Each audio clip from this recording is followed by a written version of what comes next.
नमस्कार. Share market Marathi या YouTube चॅनलवर आपल्या सर्वांचं हार्दिक स्वागत. आजच्या व्हिडिओमध्ये आपण शुक्रवार दिनांक 14 ऑगस्ट 2026 साठीचं इंडेक्सचं विश्लेषण करणार आहोत. मात्र या विश्लेषणाला सुरुवात करण्यापूर्वी मला तुम्हाला शेअर मार्केट मराठीच्या ॲप विषयी थोडक्यात माहिती सांगायची आहे. शेअर मार्केट मराठीचं ॲप आता अँड्रॉइड आणि iOS अशा दोन्हीही प्लॅटफॉर्मवर उपलब्ध आहे. हे ॲप तुम्ही तुमच्या मोबाईलमध्ये डाउनलोड करून इन्स्टॉल केलंय का? जर केलं नसेल तर आजच करा. याचं कारण असं आहे की शेअर मार्केट मराठीच्या सर्व सर्व्हिसेस आता ॲपच्या माध्यमातून उपलब्ध करून देण्यात आलेले आहेत. या सर्व्हिसेसमध्ये शेअर मार्केट मराठीचे फ्री कोर्सेस, प्रीमियम ग्रुप आणि पेड कोर्सेसचा समावेश आहे. समजा तुम्हाला हे ॲप डाउनलोड करून इन्स्टॉल करायचं असेल तर त्याची लिंक ह्या व्हिडिओच्या डिस्क्रिप्शनमध्ये तसंच कमेंट सेक्शनमध्ये जी पहिलीच कमेंट आहे, पिन कमेंट तिथे उपलब्ध करून दिलेलं आहे. तर ह्या दिलेल्या दोनपैकी कोणत्याही एका ठिकाणी जाऊन दिलेल्या लिंकवर क्लिक करून तुम्ही हे ॲप डाउनलोड करून इन्स्टॉल करू शकता. हे झालं शेअर मार्केट मराठीच्या ॲप विषयी थोडक्यात माहिती. आता आपण आपल्या मूळ विषयाकडे परत येऊया आणि आज गुरुवारी इंडेक्समध्ये कशाप्रकारे मूव्हमेंट झाली आणि उद्या शुक्रवारी कशाप्रकारे होऊ शकते याचं विश्लेषण करण्यासाठी डायरेक्टली जाऊया चार्टवर. आणि इथे मी निफ्टी 50चा 15 मिनिटाच्या टाइम फ्रेम मधला चार्ट ओपन केलेला आहे. आता आपण बघू शकता की आज आपल्याला एकदम फ्लॅट ओपनिंग बघायला मिळालं. त्यापूर्वी तुम्हाला माहितीच होतं आपल्याला कालच्या व्हिडिओमध्ये आपण डिस्कस केलं होतं की ही जी काही तेजी झाली आहे ह्या तेजीची शॉर्ट टर्मची 3 टार्गेट कोणती होती. तर त्यातलं पहिलं टार्गेट आपल्याला इथे दिसतंय 24,400चं होतं. दुसरं टार्गेट आपल्याला इथे दिसतंय 24,435चं होतं आणि तिसरं टार्गेट इथे होतं 24,460चं. आणि मी सांगितलं होतं की त्यापैकी 2 टार्गेट कालच आलेली आहेत. तर त्यामुळे आता काय होऊ शकतं, इथून सेलिंग येऊ शकतं आणि एम पॅटर्न बनून ते सेलिंग येऊ शकतं. तर सेलिंग मधला पहिला एम पॅटर्न बनण्यासाठी जे पहिल्यांदा खाली यावं लागतं ते तर खाली आलेलं आहे, आपण बघू शकता. आता काय होतंय इथे थोडंसं ह्या सर्व लाईन्सची गर्दी होतीये. त्यामुळे ही लाईन काढून टाकतो. हे खाली येताना ज्या वेळेला इकडून हे खाली येत होतं, म्हणजे 11 तारीख असेल, 12 तारीख असेल, जेव्हा हे खाली येत होतं त्यावेळेला खाली कुठपर्यंत जाऊ शकतं, त्यातलं हे टार्गेट आलेलं होतं, हे टार्गेट आलेलं होतं, हे टार्गेट आलेलं नव्हतं. त्यामुळे आपण काय करूया की ही जी 2 लाईन्स आहेत ह्या 2 लाईन काढून टाकूया आता, कारण ती टार्गेट्स आलेली आहेत खाली जाताना. आणि ही मिड टर्मची टार्गेट्स आहेत. हे अजूनही का ठेवलंय, कारण हे मिड टर्मचं टार्गेट आहे. तर उद्या कदाचित जर खाली यायला लागलं तर कदाचित हे टार्गेट सुद्धा येऊ शकतं, ह्याच्यासाठी आपण हे ठेवून दिलंय. तर आज काय झालं, आज तुम्ही बघू शकता की एकदम सेलिंग आलं आणि हे सेलिंग का आलं, कारण ही फायनल टार्गेट 3 पैकी 2 टार्गेट आलेली होती. एक टार्गेट जरी आलेलं असलं तरी रिव्हर्सल होऊ शकतं आणि आपण लगेच सावध राहावं लागतं. हे मी कालच्या व्हिडिओमध्ये सांगितलं होतं आणि आतापर्यंत 1000 वेळा तरी सांगितलं असेल की 3 फायनल जे टार्गेट असतात, मग ती तेजीची असू देत किंवा मंदीची असू देत, पहिलं टार्गेट आल्यानंतर कधीही रिव्हर्सल होऊ शकतं, त्यासाठी आपण सावध असलं पाहिजे. आज काय झालं, आज तुम्ही बघू शकता बऱ्यापैकी फ्लॅट ओपन झालं आणि ओपनिंग नंतर लगेच एक मोठी मुवमेंट खालच्या बाजूने बघायला मिळाली. असं करत करत ही आपण कुठपर्यंत खाली आली, तर इथपर्यंत खाली आले, बरोबर. त्यानंतर काय झालं, त्यानंतर एक चांगला बाउन्स बघायला मिळाला. आता एम पॅटर्न जर बनायचा असेल तर तुम्हाला काय माहित पाहिजे, पहिली ही तेजी झालेली आहे समजा, म्हणजे आपण ही मुवमेंट ती आहे असं समजूया. त्यानंतर काय झालं, त्यानंतर आपल्याला खाली यायला पाहिजे एम पॅटर्न बनण्यासाठी. तर ते खाली आलंय. ती कुठली मुवमेंट आहे, ती मुवमेंट ही आहे समजा, इथपर्यंत खाली आलं. त्यानंतर परत एम पॅटर्न बनण्यासाठी काय होणं अपेक्षित आहे, थोडंसं वर जाणं अपेक्षित आहे. ती मुवमेंट ही आहे असं समजा. आणि त्यानंतर पुन्हा एकदा खाली येणं अपेक्षित आहे. आणि खाली येत असताना जर आपल्याला ह्या ठिकाणी हा जर लो तोडला, म्हणजे पूर्वीचा जो लो बनलेला होता हा जर तोडला, तर काय होऊ शकतं, हा एम पॅटर्न कंप्लीट होऊ शकतो आणि मग सेलिंग येऊ शकतं. आता काय झालंय बघा, आता आपल्याला एम पॅटर्न मधलं, आता मी सगळं काढून टाकतो. एम पॅटर्न मधले ही पहिली मुवमेंट झाली आहे, ही दुसरी मुवमेंट झाली आहे, ही तिसरी मुवमेंट झाली आहे आणि चौथी मुवमेंट इथपर्यंत झाली होती. पण काय झालं, ते कॅशचं जे हे असतं, म्हणजे क्लोजिंग ऑक्शन सेशन, तर ते क्लोजिंग ऑप्शन सेशनमुळे काय झालं, हे आपल्याला पुन्हा वर जाताना बघायला मिळालं. आता इथे जर खरोखरच ही किंमत उद्या जसं आज झालं, म्हणजे आज बघा शेवटची काल कॅन्डल बघितली तर मोठी झाली होती, आज लगेच खाली आली. तसं जर उद्या झालं, इथे फ्लॅट कुठेतरी ओपन होऊन जर लगेच खाली आली, तर आपल्याला काय होऊ शकतं, खालच्या बाजूला एम पॅटर्न बनण्याची शक्यता निर्माण होऊ शकते. तर माझ्या मते तुमच्या आता लक्षात आलं असेल, की एम पॅटर्नची शक्यता इथे तयार तर झाली आहे, बरोबर. आता ह्याच्यामध्ये कोणत्या लेवल्स महत्वाच्या आहेत. आता ही 3 टार्गेट वरची आलेली असल्यामुळे आपण काय करूया, ह्या 3 टार्गेटचं सुद्धा लेवल्स काढून टाकूया. म्हणजे आपल्याला काय होईल, कमीत कमी तिथे लेवल्स राहतील. या 3 टार्गेट पैकी 2 आली होती, रिव्हर्सल चालू झालेलं आहे. आता आपण कमीत कमी लेवल ठेवायचा प्रयत्न करूया. तर आता इथे जर तुम्ही बघितलं तर काय झालंय, ही जी लेवल आहे 24,370, जी आज मी दिलेली होती लाईव्ह मार्केटमध्ये, की ह्या 24,370च्या जर खाली टिकलं तर एम पॅटर्न बनण्याची शक्यता आहे. दोन तीनदा खाली गेलं पण परत वर जात आहे. म्हणजे तुम्ही इथे बघा, एकदा इथनं खाली गेलं, थोडंसं खाली आलं, थोडंसं वर गेलं, परत थोडंसं खाली आलं, अशा पद्धतीनं जात आहे पण शेवटी वर जात आहे. आता जर खरोखरच उद्या ह्या लेवलच्या खाली टिकलं 24,370, म्हणजे ओपनिंगला डायरेक्ट इथनं खाली यायला लागलं, तर ही आजच्यासाठी दिलेली टार्गेट होती. कदाचित हीच उद्या कंटिन्यू राहतील, कदाचित ह्याच्यामध्ये थोडासा बदल होईल. तर ते आपल्याला बघावं लागेल. म्हणजे उद्या जर किंमत 24, आता उद्यासाठीचं विश्लेषण थोडक्यात सांगतो मी तुम्हाला. उद्यासाठी जर 24,370च्या खाली किंमत टिकायला लागली, तर काय होऊ शकतं? आत्ता आहे त्यात काहीच बदल झाला नाही.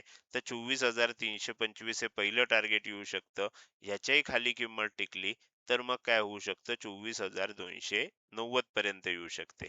ह्याच्या खाली टिकली तर मात्र काय होईल, मग एक मोठं सेलिंग येऊ शकतं आणि मग हे जे टार्गेट राहिलंय आपल्याला 24,235चं, ते पण कदाचित येऊ शकतं. पण शक्यता अशी आहे, की हा जो झोन आहे आपण इथे काढलाय 24,290 खालच्या बाजूला आणि 24,325 वरच्या बाजूला, हा सपोर्ट झोन आहे. त्यामुळे इथे काय होऊ शकतं, जर ह्या ठिकाणी सपोर्ट घेतला गेला, म्हणजे किंमत इथपर्यंत आली, इथेच डब्ल्यू पॅटर्न सारखं बनवून जर वर जायला लागली, तर मग काय होईल, मग हे टार्गेट नाही येणार, बरोबर. कारण ही लेवल तोडली पाहिजे, 24,290 ची जर लेवल तोडली तरच हे टार्गेट येऊ शकतं. सगळा खेळ लेवल बेसचा आहे, हे लक्षात ठेवा. आणि वरच्या बाजूचं काय आहे, जर हे झालं मी खालच्या बाजूला डायरेक्ट ओपन झाल्या झाल्या खाली आलं, तर उद्या गॅप अप ओपन झालं, वर जायला लागलं, तर आपल्याला हे जे विश्लेषण आहे खाली येण्याचं, हे कधीपर्यंत व्हॅलिड आहे, जोपर्यंत ह्या लेवलला टच होत नाही, बरोबर. जर समजा ह्या लेवलला उद्या गॅप अप ओपन होऊन टच झालं किंवा क्रॉस झालं, तर मग आपण केलेली ही जी लेवल आहे, ह्या लेवलचं महत्व संपलं, ह्या लेवलचं महत्व संपलं आणि ह्याही लेवलचं महत्व संपलं. मग ह्याचा अर्थ काय होणार, मग हा एम पॅटर्न आपल्याला कामाचा राहिला नाही, असा त्याचा अर्थ आहे. आणि मग काय होईल, मग वर जाऊ शकतं. वर आपलं एक तिसरं टार्गेट राहिलेलं आहे, ते मी लेवल आता काढून टाकली, पण ते तिसरं टार्गेट राहिलंय. तुम्ही कालच्या व्हिडिओत बघू शकता किंवा हा व्हिडिओ पॉज करून थोडासा मागे नेऊन सुद्धा बघू शकता. मग त्या दिशेनं किंमत जाऊ शकते आणि मग त्यानंतर काय होऊ शकतं, इथे कुठेतरी एम पॅटर्न होऊन मग परत सेलिंग येऊ शकतं, बरोबर. तर त्यासाठी मी इथे तुम्हाला दोन्ही प्रकारचं विश्लेषण करून दाखवलं. थोडक्यात सांगायचं झालं तर 24,370 खालच्या बाजूला जर ह्या लेवलच्या खाली टिकलं तर सेलिंग येईल. ह्याच्या वर टिकलं तर मग काय होईल, थोडंसं आणखीन वर जाऊ शकेल आणि मग पुन्हा एकदा सेलिंग येऊ शकतं. तर त्यामुळे आपल्याला हा जो मधला भाग आहे, 24,436 ची लेवल आहे आणि 24,370 ची लेवल आहे, हे जे 60-65 पॉईंटचा जो डिफरन्स आहे, हा नो ट्रेडिंग झोन आहे. हा आपल्याला ह्याला काय म्हणू शकतो, नो ट्रेडिंग झोन असं म्हणू शकतो, बरोबर. कारण ह्याच्यामध्ये आपल्याला काय माहित नाही, ह्याच्या वर गेलं तर आणखीन थोडं वर जाऊ शकतं, ह्याच्या खाली आलं तर चांगलं खाली जाऊ शकतं. आपण इथे सर्व लेवल्स सांगितलेले आहेत. तर हे झालं एका प्रकारे विश्लेषण, जी आपली सिस्टीम आहे त्यानुसार केलेलं विश्लेषण. आता ह्याच्यामध्ये आपल्याला एक गोष्ट लक्षात ठेवली पाहिजे, की टेक्निकल अनालिसिस मध्ये सुद्धा आपल्याला काय दिसतंय बघा. तुम्ही जर ही ट्रेंड लाईन बघितलीत, तर ही ट्रेंड लाईन आपल्याला अशी खाली येताना दिसते, बरोबर. ही ट्रेंड लाईन बघितली तर ही ट्रेंड लाईन तुम्हाला अशी वर जाताना दिसते. पूर्वी काय होत होतं, म्हणजे 11-12 तारखेला मोठ्या मोठ्या मुवमेंट येत होत्या. 12 तारीखला सुद्धा इतकं वर गेलं होतं. आता 13 तारखेला आज काय झालं, खाली आलं. आणि परत वर गेलं. पण ह्या मूव्हमेंट्स लहान-लहान व्हायला लागल्यात. म्हणजे इथून इथपर्यंत मोठी मूव्हमेंट होती. आता ती मूव्हमेंट हळू लहान व्हायला लागली आहे आणि आता इथून इथपर्यंत गेलं, उद्या जर इथून इथपर्यंत आलं, असं झालं काहीतरी, तर जागा आता शिल्लक नाहीये. तुमच्या लक्षात येतंय, की जर ह्या पद्धतीनं चालत राहिलं, तर उद्या 12 वाजायच्या आसपास, कारण 12 नंतर थोडंसं पुढे आहे, पण आपण असं समजूया, की 12 वाजायच्या आसपास किंवा त्याच्या आधीच आपल्याला ह्या 2 लेव्हलपैकी कुठेतरी ब्रेकआउट बघायला मिळेल. बरोबर? काय होऊ शकतं? जर समजा इथून खाली यायला लागली किंमत, तर खाली येईल, थोडासा एकदा लेव्हल टेस्ट करायला वर जाईल आणि मग परत खाली येऊ शकते. अशा प्रकारे मूव्हमेंट होऊ शकते. वर जायला लागली तर इथून वर जाईल, परत एकदा लेवल टेस्ट करायला खाली येऊ शकते आणि परत वर जाऊ शकते, असं होऊ शकतं. आता आपल्याला टेक्निकल अनालिसिस नुसार जर बघायचं झालं, तर आपल्याला मग थोडासाच एरिया बाकी राहतोय. तुम्ही काय करू शकता, हा व्हिडिओ पॉज करून ह्या ज्या लेवल दिलेल्या आहेत ह्या तुम्ही तुम्ही काढून घ्या. बरोबर, म्हणजे तुमच्या लक्षात येईल, ही ट्रेंड लाईन काढून घ्या, ही ट्रेंड लाईन काढून घ्या, ही वरची लेवल जी आहे, म्हणजे कालचा हाय जो होता शेवटी क्लोजिंगचा, क्लोजिंग ज्या लेवलला झालं ती लेवल काढा. हाय नाहीये हा, पण क्लोजिंगची लेवल आहे ती काढा आणि 24,370 काढा. खालच्या बाजूला ह्या लेवल आहे 24,325, म्हणजे उद्या जर डायरेक्ट इथनं खाली यायला लागलं तर 24,325 पर्यंत येऊ शकतं. त्याच्याही खाली टिकलं तर 24,290 पर्यंत येऊ शकतं आणि ह्याच्या खाली टिकलं तर मात्र मग मोठं सेलिंग होऊ शकतं. हे सर्व विश्लेषण जे आहे हे तुमच्या मग व्यवस्थित लक्षात येईल, जर तुम्ही तुमच्या चार्टवर सुद्धा अशा लेवल्स काढून ठेवल्या तर. हे झालं निफ्टी फिफ्टीचं उद्यासाठीचं विश्लेषण. आता आपण काय करूया, आता आपण पुढे जाऊया आणि बँक निफ्टीचं विश्लेषण करूया. तिन्ही इंडेक्स मध्ये महत्वाची गोष्ट अशी आहे, की तिन्ही इंडेक्स मध्ये वेगवेगळ्या प्रकारे आपल्याला विश्लेषण केलेलं आहे. तिन्ही इंडेक्स मध्ये प्राइस ऍक्शन वेगळी झालेली आहे आणि त्यामुळे वेगवेगळ्या प्रकारचं विश्लेषण आहे. तिन्ही इंडेक्सचं विश्लेषण आज अवश्य बघा, म्हणजे तुम्हाला प्राइस ऍक्शन नुसार विश्लेषण कसं करायचं असतं हे चांगलं लक्षात येऊ शकेल. आता इथे जर तुम्ही बघितलं तर इथे आपण काय सांगितलं होतं काल, इथे आपण काल सांगितलं होतं, की ही जी तेजीची 3 टार्गेट होती, इथे सुद्धा 2 टार्गेट आलेली होती. बरोबर, हे कालच झालेलं होतं. तिसरं टार्गेट आलेलं नव्हतं, हे टार्गेट आलेलं नव्हतं, पण ही 2 आलेली होती. आज काय झालं, आणि मी सांगितलं होतं ही फायनल टार्गेट आहेत, इथे कुठेतरी एम पॅटर्न बनू शकतो. त्या पद्धतीनं आज बघा गॅप डाऊन ओपन झालं, इथे गॅप डाऊन ओपन झालं, खालपर्यंत आलं, एक बाउन्स झाला आणि परत खाली आलं. आता इथे मी काय सांगितलं होतं तुम्हाला, 57,715 ही जी लेवल आहे, बरोबर, ह्या लेवलला फार महत्व आहे. ह्या लेवलच्या खाली जोपर्यंत किंमत टिकतेय तोपर्यंत काय होऊ शकतं, एम पॅटर्न बनू शकतो. आज काय झालंय बघा, एम पॅटर्न पैकी ही लेवल वर गेली आहे, पहिला भाग बनला, इथपर्यंत खाली आली आहे, दुसरा भाग बनला, तिसरा भाग बनला, चौथा भाग म्हणजे ह्या लेवलच्या खाली टिकत नाहीये अजून. त्यामुळे पुढचा एम लेवलची पूर्ण बनत नाहीये. म्हणजे आतापर्यंत कसं झालंय, एम लेवल मध्ये जर तुम्ही बघायला गेलात तर आता व्यवस्थित दाखवतो, ही तेजी झाली आहे, इथपर्यंत खाली आलंय, परत इथपर्यंत वर गेलंय आणि खाली येताना आपल्याला हा जो एम पॅटर्न झालाय, ह्याच्यामध्ये हा जो लो बनलाय, हा लो तुटला की मग आपल्याला काय होईल, किंमत आणखीन खाली जाऊ शकते. पण जोपर्यंत 57,715च्या खाली आहे आणि तुम्ही बघू शकता इथपर्यंत खालीच आहे. निफ्टीमध्ये काय झालंय, वर जाऊन क्लोज झाली आहे. तर इथे नाही झाली अजून. तर इथे अजून ह्या लेव्हलच्या खाली आहे. जोपर्यंत ह्या लेव्हलच्या खाली आहे, किंमत खाली जाऊ शकते. उद्या इथे फ्लॅट किंवा गॅप डाउन ओपन झालं आणि किंमत खाली जायला लागली, तर खाली आपल्याला ही ट्रेंड लाईन दिसते. वरच्या बाजूला अशी ट्रेंड लाईन नाही तयार झाली आहे. पण खालच्या बाजूला तयार झाली आहे. ही ट्रेंड लाईन ब्रेकआउट होऊ शकते आणि मग खाली येताना पहिलं टार्गेट 57,485 हे येऊ शकतं. ह्याच्या खाली टिकलं तर मग 57,390 येऊ शकतं आणि ही लेवल आहे ती मग मेक अँड ब्रेक लेवल आहे, मेक ऑर ब्रेक लेवल आहे. ही जर तुटली तर मग आणिच सेलिंग येऊ शकतं. तर ह्या पद्धतीने आपल्याला लक्षात ठेवायचं आहे, की खाली जाताना ही टार्गेट्स आपल्याला येऊ शकतात. वरच्या बाजूला आपल्याला लक्षात ठेवा, हा जो हाय आहे, हा जर मोडला उद्या, इथनं वर जायला लागलं, तर मग उद्या वरच्या बाजूचा सुद्धा विचार करावा लागेल. बरोबर? म्हणजे जोपर्यंत 57,715च्या खाली आहे, आपल्याला खालच्या बाजूचाच विचार करायचा आहे. पण उद्या गॅप अप ओपन झालं काही कारणानं आणि वर जायला लागलं आणि 57,885 जवळ असणारा हा जो हाय होता, म्हणजे कालचा डे हाय जो होता, तो जर ब्रेक झाला, तर मात्र मग थोडंसं आणखीन आपल्याला 58,000 पर्यंत एकदा जाऊ शकतं आणि मग इकडे जाऊन इथे एम पॅटर्न बनू शकतो. असं होऊ शकतं. ही गोष्ट सुद्धा आपल्याला लक्षात ठेवायची आहे.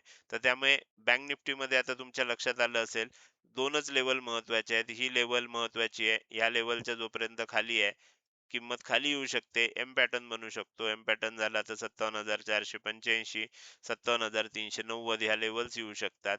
वर जायला लागलं, हा जो हाय आहे हा ब्रेक झाला, तर मग हे टार्गेट 58,000 चं येऊ शकतं आणि ह्याच्याजवळ कुठेतरी मग एम पॅटर्न बनू शकतो. तर अशा प्रकारे आपल्याला निफ्टी आणि बँक निफ्टी ह्या 2 इंडेक्स मधलं विश्लेषण लक्षात आलंय. सेन्सेक्सचं विश्लेषण थोडंसं आणखीन इंटरेस्टिंग आहे. याचं कारण असं आहे, की काल निफ्टी आणि बँक निफ्टीमध्ये तुम्ही बघू शकता, की पहिली 2 टार्गेट आलेली होती. त्यामुळे आज गॅप डाउन ओपन झालं. बरोबर आणि किंमत खाली यायला लागली. सेन्सेक्समध्ये काय झालं? सेन्सेक्समध्ये आपल्याला जर समजा ही 3 टार्गेट असतील, तर क्लोजिंग इथेच आलं होतं खालच्या बाजूला. म्हणजे पहिलं टार्गेट सुद्धा आलं नव्हतं. त्यामुळे सेन्सेक्समध्ये आज ओपनिंग थोडं इंटरेस्टिंग झालं आणि तसं होण्याचं कारण काय होतं, ते तुमच्या आता लक्षात येईल. कारण आपल्या ह्या ज्या 3 ॲस्ट्रो लेव्हल्स आहेत, याचा परिणाम म्हणून सेन्सेक्समध्ये ओपनिंग कसं झालं, ते तुम्हाला दाखवतो आणि त्यामुळे थोडंसं इंटरेस्टिंग सेन्सेक्सचं एनालिसिस सुद्धा आहे. मात्र त्यापूर्वी आपण काय करूया, शेअर मार्केट मराठी या यूट्यूब चॅनलच्या मेंबरशिप विषयी मी तुम्हाला थोडक्यात माहिती सांगतो. तर तुम्ही जर YouTubeचं ॲप ओपन केलंत आणि त्याच्यामध्ये शेअर मार्केट मराठी आपला YouTube चॅनल ओपन केलात, तर त्याच्या सबस्क्राईब बटनच्या शेजारी तुम्हाला जॉइन बटन दिसतंय. या जॉइन बटनला क्लिक करून चॅनल मेंबरशिप तुम्ही घेऊ शकता किंवा चॅनल मेंबरशिपची माहिती तुम्हाला तिथे वाचायला उपलब्ध आहे. तर त्यामध्ये आपण एकूण 4 प्रकार केलेले आहेत मेंबरशिपचे. ब्रॉन्झ आहे, सिल्व्हर आहे, गोल्ड आहे आणि प्लॅटिनम मेंबरशिप आहे. तर सध्या ह्याच्यामध्ये कसं आहे, आता शेवटचे 1-2 दिवसच राहिलेत, की हे जुने दर आपल्याला लागू राहतील. मेंबरशिपचा फायदा असा आहे, की समजा तुम्ही गोल्ड मेंबरशिप आहे, आत्ता घेतलीत, आज उद्यामध्ये घेतलीत, तर तुम्हाला काय होईल 15 तारीखपर्यंतच लक्षात ठेवा. मी तुम्हाला इथे तारीख सुद्धा दाखवतोय, की 17 तारीख जरी दिलेली असली, तरी हे थोडंसं गणित वेगळं असतं. त्यामुळे कदाचित 16 तारखेलाच हे रेट लागू होऊ शकतील. आपल्याला माहीत नाही. त्यामुळे 15 तारीखपर्यंत नक्की रेट लागू होणार नाहीत. 16 तारीखला होऊ शकतात किंवा 18 तारीखला होऊ शकतात, 17 तारीखला पण होऊ शकतात. कारण थोडंसं अमेरिकेचं टाईम आणि आपलं टाईम ह्याच्यामध्ये ते थोडंसं मागे-पुढे त्याच्यात काहीतरी होऊ शकतं. तर त्यामुळे 16 तारीख, 17 तारीख, 18 तारीख ह्यापैकी कधीही हे नवीन दर जे आहेत तुम्हाला इथे दिसतायत, हे लागू होतील. त्यामुळे आता शेवटचे 2च दिवस राहिलेत असं मी म्हणेन. जर तुम्हाला ह्याच्यामध्ये फायदा असा आहे, की जर तुम्ही गोल्ड मेंबरशिप घेणार असाल, तर ₹199 भरून एका महिन्याची मेंबरशिप घेऊ शकता. अत्यल्प दर ठेवलाय. मी नेहमी सांगतो तसंच सांगतोय पुन्हा एकदा. जर तुम्ही एखादा ऑप्शनचा ट्रेड घेतलात, तर त्याचं ब्रोकरेज जे असतं ₹20 किंवा ₹30, 20-20, ₹40 अधिक त्याच्यामध्ये जे काही तुमचे चार्जेस असतात, टॅक्सेस असतात, ते सगळं धरून साधारण ₹100-125 च्या आसपास त्याच्यामध्ये खर्च येतो. फ्युचरचा ट्रेड घेतला तर ₹200 पेक्षा जास्तचा खर्च येतो. म्हणजे आपण एका वेळच्या ट्रेड घेण्याच्या खर्चा इतक्या किमतीमध्ये तुम्हाला संपूर्ण महिनाभर त्याच्यामध्ये मेंबरशिप मिळणार आहे. आणि जर तुम्ही ऑटो रिन्यूअल ऑन ठेवलत, म्हणजे पुढच्या महिन्याला ऑटोमॅटिक रिन्यू होण्याचं ऑन ठेवलत, तर जरी दर वाढला असला, तरी तुम्ही ह्या महिन्यात ह्या 2 दिवसात घेतलेली असल्यामुळे काय होईल, तुम्हाला ₹199 हा दरच कंटिन्यू राहील. जे सदस्य ऑटो रिन्यूअलचा ऑप्शन ऑन ठेवतील आणि ज्यांचं ऑटो रिन्यूअल होईल मेंबरशिप, त्यांना पुढच्या महिन्यात सुद्धा आणि त्याच्या पुढच्या महिन्यात सुद्धा म्हणजे इथून पुढे ₹199 राहील. पण जर एखाद्या सदस्यानं 1 महिन्यासाठी घेतली, ऑटो रिन्यूअल केलं नाही, तर पुढच्या महिन्यात त्याला ₹479 बसणार आहेत. तर त्यामुळे लक्षात ठेवा, नवीन मेंबरसाठी हे रेट असणार आहेत. जे जुने मेंबर आपली मेंबरशिप चालू ठेवतील, त्यांना जुनेच दर लागू राहणार आहेत. त्यामुळे ह्या 2 दिवसामध्ये ज्यांना मेंबरशिप घ्यायची आहे, त्यांनी अवश्य घ्या. रेट्स इथे तुम्हाला दिसतायत. अतिशय स्वस्त रेट ठेवलेले आहेत आणि तुम्हाला याच्यामध्ये जर काही शंका असतील, काही प्रश्न असतील किंवा तुम्हाला काही माहिती हवी असेल, तर इथे मी तुम्हाला माझा WhatsAppचा नंबर देतोय. ह्या नंबरवर केवळ आणि केवळ WhatsApp मेसेजद्वारे संपर्क साधा. लक्षात ठेवा, या नंबरवर कॉल करू नका, कारण या नंबरवरचे कॉल स्वीकारले जात नाहीत. फक्त WhatsApp मेसेजला रिप्लाय दिले जातात. त्यामुळे तुमचं YouTube चॅनल मेंबरशिप विषयी जी काही शंका असेल, ती WhatsApp मेसेजद्वारे ह्या नंबरवर संपर्क साधून विचारू शकता. तुम्हाला त्याचा रिप्लाय दिला जाईल. तर हे झालं YouTube चॅनल मेंबरशिप विषयी थोडक्यात माहिती. आता पुन्हा एकदा आपण आपल्या मूळ विषयाकडे परत येऊया आणि राहिलेला इंडेक्स म्हणजेच सेन्सेक्सचं विश्लेषण करायला सुरुवात करूया. तर जसं मगाशी सांगितलं होतं, सेन्सेक्समध्ये जर तुम्ही बघितलंत, तर आपण 3 टार्गेट जी दिली होती ती इथे होतं. पहिलं टार्गेट होतं 78,000, दुसरं टार्गेट होतं 78,110, तिसरं टार्गेट होतं 78,195 आणि क्लोजिंग खालीच झालं होतं इथे. बघा, त्यामुळे आज निफ्टी आणि बँक निफ्टीमध्ये फ्लॅट किंवा गॅप डाऊन ओपन झालं, पण सेन्सेक्समध्ये गॅप अप ओपन झालं. कारण ही जी 3 टार्गेट होती त्यातली 2 टार्गेट निफ्टी बँक निफ्टीमध्ये आलेली होती. सेन्सेक्समध्ये आलेली नव्हती. सेन्सेक्सला ती टार्गेट आली बघा. म्हणजे सेन्सेक्स सुद्धा त्याच 2 इंडेक्स सोबत राहिला. हे तुमच्या लक्षात येईल. म्हणजे आपल्या ॲस्ट्रो लेव्हल कशा काम करतात. म्हणून निफ्टी आणि बँक निफ्टीमध्ये गॅप डाऊन ओपन झालं थोडंसं. पण सेन्सेक्समध्ये गॅप अप ओपन झालं. ह्याचं कारण तुमच्या लक्षात आलं असेल, ह्या लेव्हलला टच करणं आवश्यक होतं. निफ्टी बँक निफ्टी बरोबर राहणं आवश्यक होतं.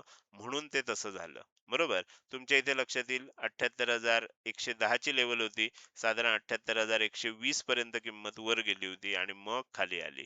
बरोबर. आता इथे काय झालंय, इथे थोडंसं आपल्याला अ, 2 इंडेक्स पेक्षा वेगळी गोष्ट आहे.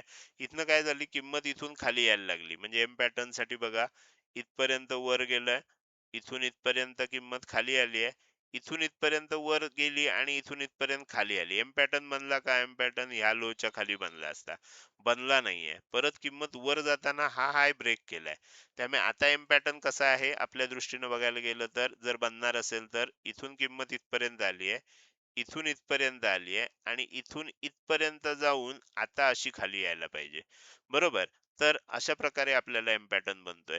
मग आता ह्याच्यासाठी महत्वाची लेवल काय आहे, उद्या जर 77,890 च्या खाली टिकलं, तर आपल्याला काय आहे, एम पॅटर्न बनण्याची शक्यता निर्माण होऊ शकेल. एम पॅटर्न कधी बनणार, जेव्हा किंमत, मी तुम्हाला इथे ती लेवल पण काढून दाखवतो, जेव्हा किंमत या 77,665 च्या खाली जाईल तेव्हा तो एम पॅटर्न बनणार. बरोबर. मग आता उद्यासाठी नो ट्रेडिंग झोन कुठला आहे, तर 77,890 च्या किंमत वर राहिली किंवा 78,120 च्या खाली राहिली, तर इथे नो ट्रेडिंग झोन आहे. कारण ह्याच्या वर जर गेली तर मग 78,195 किंवा 200च्या आसपास जे टार्गेट आहे ते येऊ शकतं आणि मग तिथे एम पॅटर्न होऊ शकतो. बरोबर. पण जर इथून खालीच यायला लागली तर काय होईल, मग आपल्याला 77,890 च्या खाली आल्यावर होऊ शकेल. म्हणजे इथून खाली यायला लागली की आपलं पहिलं टार्गेट साधारणपणे इथे असेल. आता काय आहे, उद्या जर किंमत ह्याच्या खाली खरोखरच आली तर मी तुम्हाला खालची टार्गेट पण देईन तुम्हाला, म्हणजे तुम्हाला आणखीन व्यवस्थित लक्षात येईल. हे जे आहे हे टेक्निकल टार्गेट आहे. ॲस्ट्रो लेव्हलचं टार्गेट जे आहे ते तुम्हाला उद्या जर किंमत खाली आली तर देईल. वर जायला लागलं तर आपल्याकडे हे टार्गेट अजून बाकीच आहे. त्यामुळे आत्ता सांगण्याची गरज नाही आणि हे फायनल टार्गेट आहे. त्यामुळे इथे कुठेतरी मग एम पॅटर्न बनू शकतो. तर माझ्या मते तिन्ही इंडेक्सचं विश्लेषण आता तुमच्या लक्षात आलं असेल. तर आता आपण या व्हिडिओच्या शेवटी आलोय. जाता जाता मला तुम्हाला विचारायचं आहे की आजचा हा व्हिडिओ तुम्हाला कसा वाटला. हा व्हिडिओ जर तुम्हाला आवडला असेल तर नक्कीच तुम्ही या व्हिडिओला एक लाईक करू शकता. कसा वाटला हे कमेंट सेक्शन मध्ये टाईप करून सांगायला अजिबात विसरू नका. लक्षात ठेवा, तुमची एक लाईक आणि एक चांगली कमेंट हीच माझ्यासाठी प्रेरणा असते, ज्याच्या सहाय्यानं रोजच्या रोज हे विश्लेषणाचे व्हिडिओ मी बनवत असतो. त्यामुळे व्हिडिओ बघायला सुरुवात केल्या केल्या व्हिडिओला लगेच लाईक करा. व्हिडिओ बघून झाल्यानंतर तो कसा वाटला, काही प्रश्न असतील, शंका असेल किंवा तुम्हाला मला काही सांगायचं असेल तर कमेंट सेक्शन मध्ये टाईप करून अवश्य सांगा. त्याचसोबत आजचा हा व्हिडिओ तुम्ही अजूनपर्यंत बघताय आणि अजूनही जर तुम्ही शेअर मार्केट मराठी आपल्या युट्यूब चॅनलला सबस्क्राईब केलं नसेल तर कृपया सबस्क्राईब करा आणि शेजारी असणाऱ्या बेल आयकॉनला क्लिक करून ऑल असं नोटिफिकेशन निवडा. म्हणजे इथून पुढे रोजच्या रोज येणारे हे विश्लेषणाचे व्हिडिओ मी अपलोड केल्या केल्या तुम्हाला विनाविलंब बघता येतील. आजच्या व्हिडिओमध्ये मी इथेच आपली रजा घेतोय. धन्यवाद.